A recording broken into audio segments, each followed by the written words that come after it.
Peyğəmbər sallallahu əleyhi və səlləm buyurur ki, hədisdə. Deyir, görsən ki, Allah Taala bir qula dünyadan istədiyini verir və o da günahkar ola. Allah da ona dünyadan istədiklərini ona verir, asi olduğu bir halda.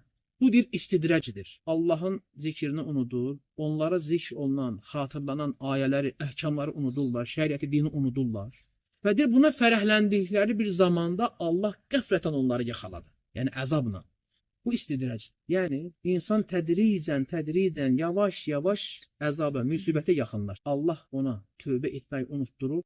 Günahlar üzərində qərq olduğuna görə, Allaha asi olduğuna görə, nemətlər gələ-gələ Allah ona tövbə etməyi unutdurur və beləcə qəflətən də Allah onu günah üzərində yaxalayır. Müsibətlə, bəla ilə, ölümlə və s. Demək, təhlükəli bir haldır. İnsan günah eləyəndə Allaha qayıtmalı, tövbə eləməlidir. Günahlarda qərq olmalı deyil. Bəzi insanlar var, görürsən, nemətlər gəlir, elə bir hər şey yaxşıdır. Ona görə alimlər deyirlər ki, onlara sual veriləndə. Deyir, hardan bilək ki, bizdə bu istidrac deyil, nemətlər gəlir. Deyir, əgər deyirlər ki, özünə və əməllərinə baxsın.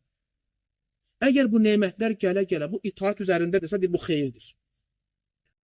Yox, əgər nemətlər gəldiyi halda bunda asilik varsa, Allahdan uzaq düşübsə, onda bilsin ki, bu istidracdır, qorxsun. Birdən bəla müsibət gələr, qəflətən özüm də hiss etmədən və özüm də bu günahlar üzərində olduğum bir halda. Qorxulu haldır. Çünki hər bir şəsaitdir, qardaşlar.